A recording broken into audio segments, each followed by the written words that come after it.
I don't think Tank's gonna beat Frank Martin, but if he did, he wouldn't fight me because I'm moving up. I'm not doing 140. I'm going 147. I can't make 140.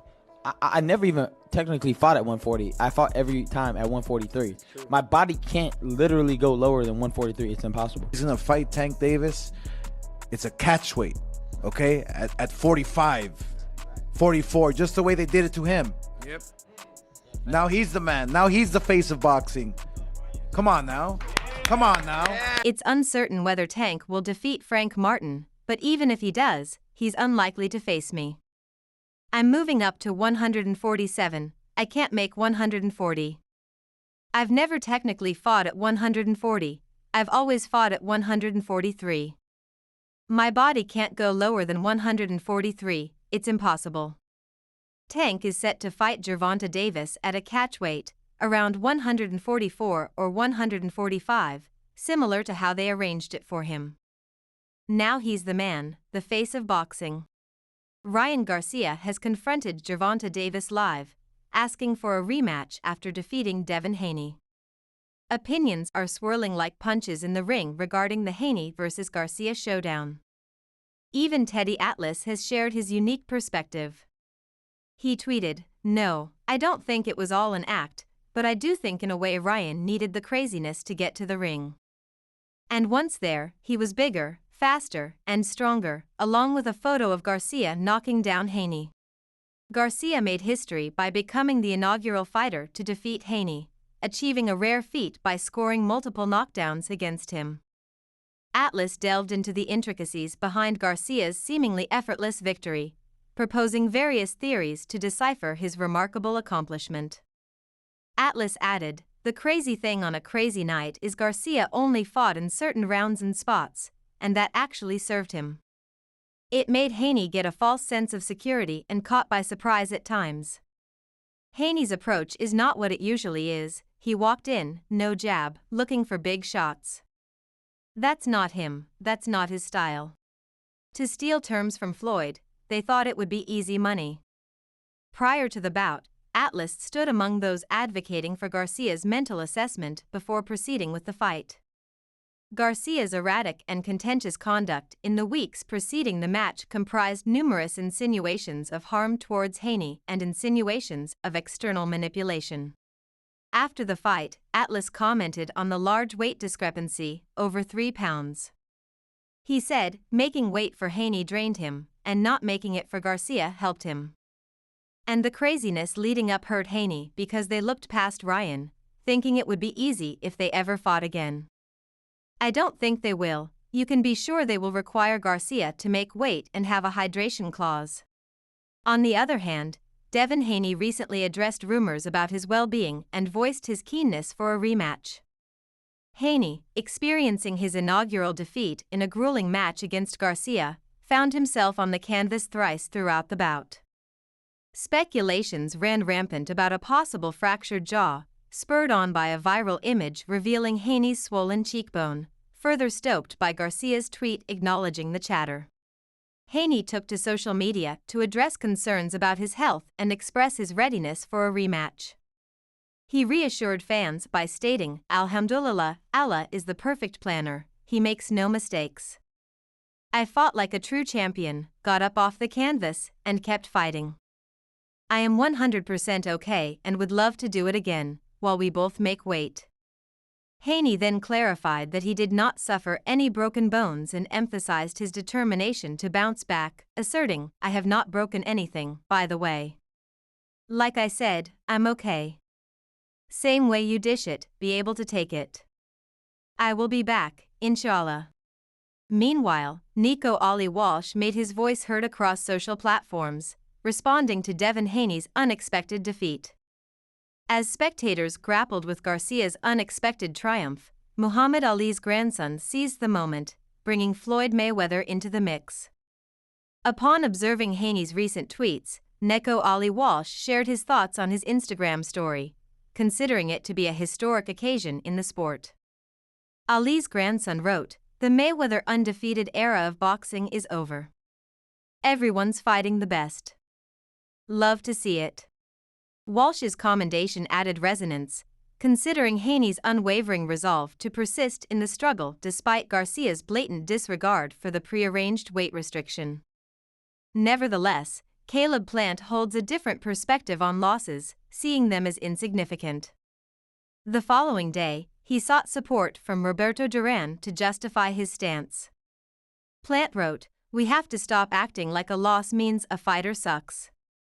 Though you all missed the golden era where everyone fought everyone. But back then, all great fighters had losses, had been stopped. Duran quit in the middle of a fight, does he suck? Shout out to both for making a great night." Despite Garcia's failure to meet the weight limit, disqualifying him from stripping Haney of his WBC junior welterweight title, his triumph left the title up for grabs as Haney faced his inaugural defeat. Sunday morning brought a moment of heartfelt support for Haney from his steadfast companion, who has been there through his ascent to boxing stardom. In an Instagram live session aired on Sunday, Bill, Devin's father, defended his son amidst the torrent of criticism following Saturday's match. "I did always say that I believe that Ryan Garcia was a good fighter. We were 3-3 with him," the elder Haney said. "I think he's an even better TikToker or influencer or whatever because he fooled you guys." Bill called Devin the best son in the world and said he loved him to death as he tried to lift the 25-year-old's spirits following his first ever professional loss. Bill stoked the fire before Saturday's showdown by boldly claiming that Devin would end Garcia in the ring. However, despite Devin's strong start, Garcia turned the tables with a decisive knockdown in the 7th round, securing his victory well before the final bell chimed for round 12. "But the one thing is that my son is the best son in the world to me, and I love him to death. I'll continue to go to bat for him. I'll continue to stay outside," Bill said.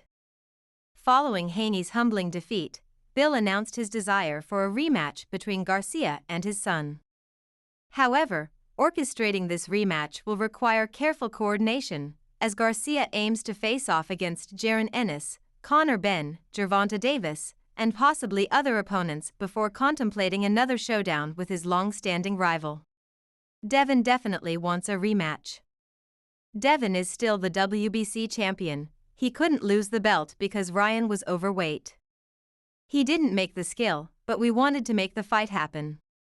And more importantly, being the best fighter, or being the second best fighter, the third best fighter, you can work. You can work to get there, you can step back, Bill said. After an incredibly dramatic lead-up, the bout surpassed all anticipated outcomes. It's difficult to come across a more talked-about bout this year. Seems like everyone's got something to say about Garcia's performance and his antics before the fight. For instance, Nita Zhu said, "Ryan pulled off the greatest heist of all time, shocking the world, pretending that he's mentally ill, pretending that he's been drinking every single night. He had a good game plan, bringing the fight to Devin. Usually, people are trying to outbox Devin, and Devin's usually the bigger guy on the night, and everything that Garcia did was just smart." Zhu's remarks highlight the significance of mind games and tactics in boxing. By portraying himself as mentally unstable and engaging in questionable behavior, Garcia may have been trying to distract Haney and throw him off his game. Zhu commends this strategy as genius and smart, suggesting that it played a crucial role in Garcia's victory. He added, "Even the 3 lbs over that $1.5 million investment into getting that little advantage played a big role. It's just genius. It was a tactical move. I think he always knew that he wasn't going to make that weight. He got to a point where he was struggling, and he was like, it's not worth it. I'd rather pay it off." Additionally, Zhu mentions the issue of Garcia being 3 pounds over the agreed-upon weight limit and the $1.5 million penalty he had to pay. He views this as a tactical move on Garcia's part, indicating that Garcia may have intentionally missed weight to gain an advantage. He added, "But I think it was a smart move by them. I'd never let an opponent do that. If they don't make the weight, then there's no fight. Meanwhile, Matteo Tapia's perspective echoes the sentiment that boxing is not just about physical prowess but also about mental strategy and gamesmanship. He acknowledges Garcia's ability to deceive and manipulate perceptions, describing it as a mind game. Tapia said, "I didn't think Garcia was going to do that, but that's boxing. That's why we have to be prepared. I think he did well fooling the whole world. I guess it's just a little mind game he played." Tapia highlights the unpredictability of the sport and emphasizes the importance of being mentally prepared for any tactics an opponent might employ. He credits Garcia for successfully fooling not just Haney but also the entire boxing world with his pre-fight antics. He added, "You can never underestimate someone like that. He's always had power. I just think Haney got caught with a good shot, and that was it." Meanwhile, Mason Smith's reaction encapsulates the unpredictability and excitement that boxing fans love about the sport. His enthusiasm for the Garcia vs. Haney fight is palpable, describing it as the most exciting fight he's seen in a long time. He said, "Every time Garcia dropped him, I literally jumped up and nearly hit the roof. I was so excited. It was the most exciting fight I've watched in such a long time." Smith admits to underestimating Garcia's ability, like many others, expecting Haney to win based on his perceptions and possibly the general consensus. This highlights the element of surprise and the importance of not underestimating any fighter, regardless of their pre-fight antics or the opinions of experts. He added, "I thought Garcia was just incredible. I thought Haney was going to win. That's the beauty of the sport, anything can happen at night." Moreover, Smith attributes Garcia's success to his strength, suggesting that Garcia's power played a significant role in the outcome of the fight. He mentions that once Garcia landed the first few punches and secured the initial knockdown, Haney seemed to struggle and was smoked from that point onward.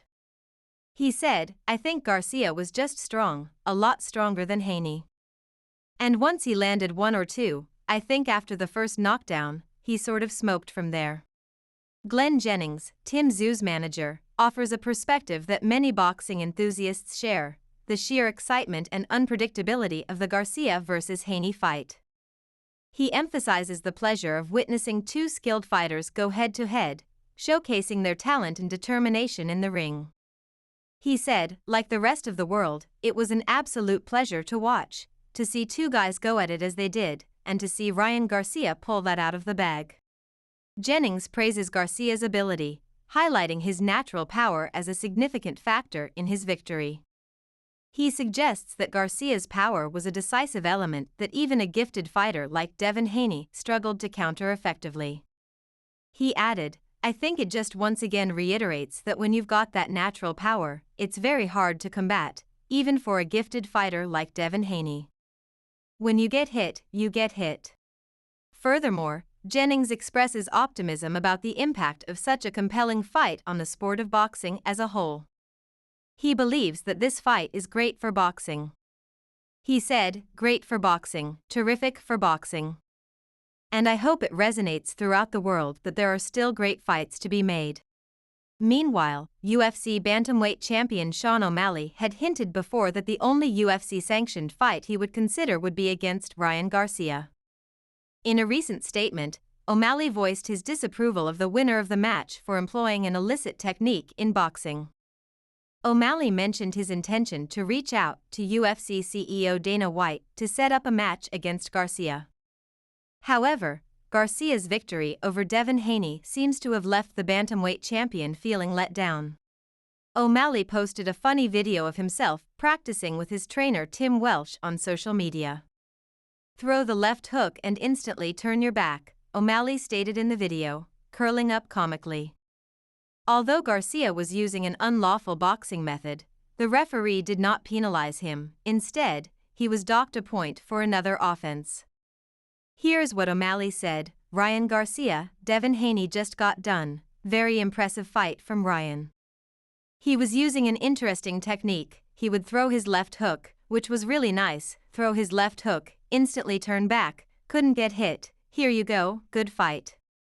On the side, this victory was a singular occurrence.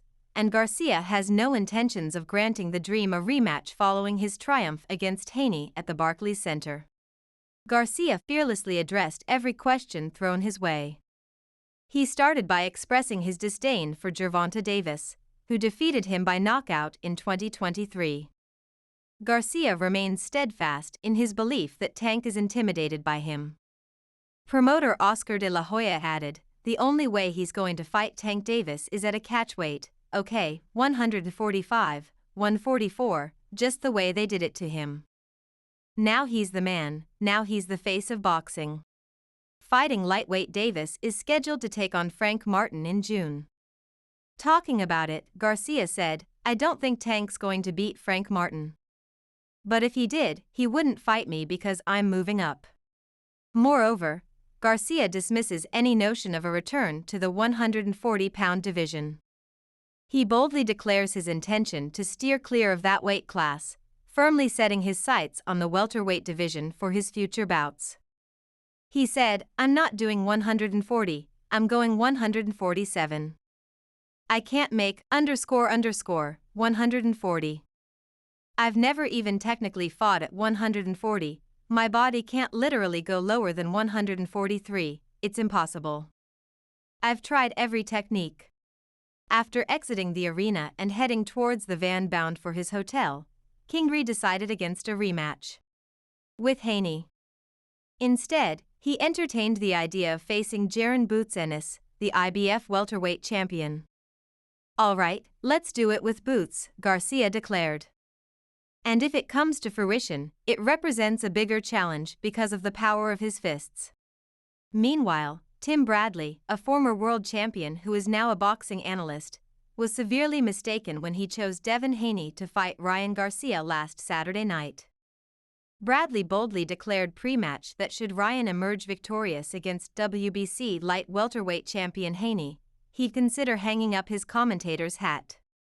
Yet, as fate would have it, Bradley's prediction fell flat, sparking a fervor among social media circles urging him to stand by his words and gracefully bow out from the commentary scene.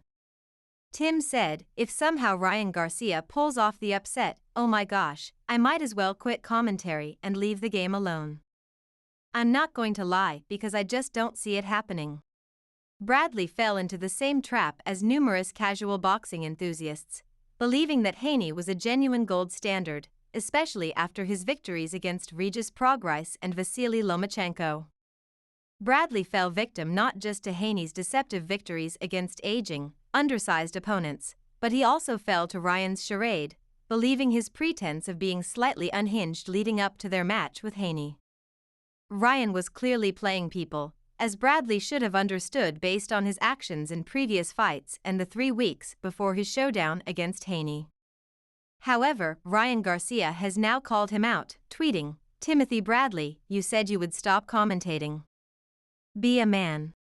Professional boxer Benjamin Hussein provides a mixed review of the Garcia vs. Haney fight, encapsulating the conflicting emotions many fans felt while watching the bout. He describes the fight as terribly entertaining, indicating that despite any technical flaws or issues, the overall excitement and drama of the match were compelling enough to hold his attention and keep him engaged. He said, "I thought it was terribly entertaining. I thought it was great, but it was also bad. But I enjoyed it." Garcia came in big, and I think size played a major factor in that fight. "I honestly do." Hussein then delves into the technical aspects of the fight, pointing out what he believes were pivotal factors in Garcia's victory. He attributes Garcia's success largely to his size, suggesting that his physical advantage played a significant role in the outcome of the fight. He added, "Devin looked a bit weird just throwing 1-2s, and he wasn't throwing a lot. He got hurt in the first round, and then he pulled off." Danilo Cotti captures the essence of the unpredictability and drama that makes boxing such a captivating sport for fans worldwide. He acknowledges the surprise element of the Garcia vs. Haney fight, emphasizing how the unexpected nature of the sport keeps audiences on the edge of their seats. He said, "Boxing is a beautiful sport, so unpredictable. Nobody saw that coming." Cotti suggests that Garcia's pre-fight antics, which included behavior that made him appear not ready and crazy, may have been a deliberate strategy to deceive his opponent and the public. By lowering expectations and possibly lulling Haney into a false sense of security, Garcia may have gained a tactical advantage that ultimately contributed to his victory. He added, "I think Ryan Garcia trolled everyone, making himself look not ready, crazy, and obviously Devin Haney put his guard slightly lower." And that's what happens in boxing. George Rose perfectly captures the essence of what makes boxing so exhilarating and unpredictable. His comments highlight the transformative power of a single punch in a fight, emphasizing how a single moment can drastically alter the course of the bout. In the case of the Haney vs. Garcia fight, Garcia's decisive punch served as a game-changer that shifted the momentum in his favor. George Rose said, "It was amazing. I love boxing for the fact that one punch can absolutely change anything." And what happened in the Haney vs. Garcia fight was that Garcia landed it, changed everything. Rose's vivid description of his own reaction, jumping out of his seat in shock and excitement, reflects the emotional intensity that boxing can evoke in fans. His disbelief at seeing a skilled and highly regarded boxer like Haney being dominated by Garcia further underscores the unpredictability of the sport and the capacity for underdogs to defy expectations. He said, "I was out of my seat for most of the fight. When he landed that first punch, my natural reaction was to jump up. And I was like, holy, Devin Haney is a brilliant boxer. This is not meant to happen." And he just kept landing, and he dominated that fight. Overall, the bout between Ryan Garcia and Devin Haney proved to be a spectacle that captivated fans and experts alike, transcending the realm of physicality to touch upon the strategic and psychological facets of boxing.